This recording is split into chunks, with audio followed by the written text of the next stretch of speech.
एक बार भगवान शिव के सेवक ने कहा, हे प्रभु, आप तो दिन भर मूर्ति बनकर खड़े रहते हैं।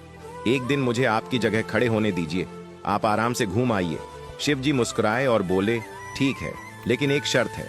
मंदिर में जो भी आए और जो कुछ भी कहे, तुम्हें बस सुनना है, जवाब नहीं देना है। सेवक ने शर्त मान ली और भगवान ने सेवक को अपने जैसा मूर्ति का रूप देकर मंदिर में खड़ा कर दिया, ताकि वह बिल्कुल भगवान जैसा दिखाई दे। सुबह सबसे पहले एक व्यापारी आया। उसने भगवान के सामने माथा टेका और जैसे ही बाहर निकला, उसका बटुआ गिर गया।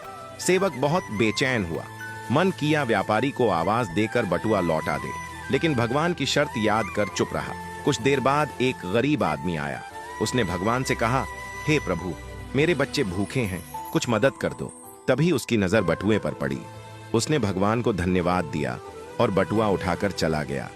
फिर एक नाविक आया और बोला, हे भगवान, मैं 15 दिन के समुद्री सफर पर जा रहा हूँ, कृपा करना। वह जैसे ही बाहर निकला, पुलिस आई और उसे बटुआ चोरी करने के इल्जाम में पकड़ लिया। यह देखकर सेवक खुद को रोक न पाया और चिल्ला पड़ा, यह गलत है। बटुआ तो उस गरीब ने उठाया था, इसे छोड़ो और उस गरीब को पकड़ो।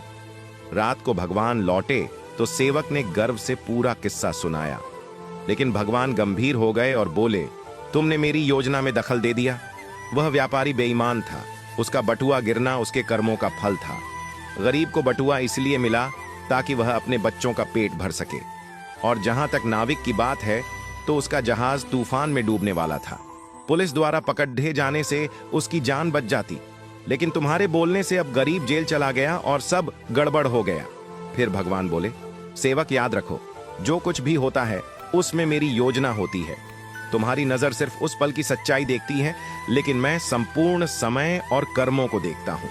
इसीलिए जब भी तुम्हें कुछ गलत लगे तो समझ लेना कि मैं तुम्हारे भले के लिए ही कर रहा हूँ। हर हाल में मुझ पर भरोसा रखो।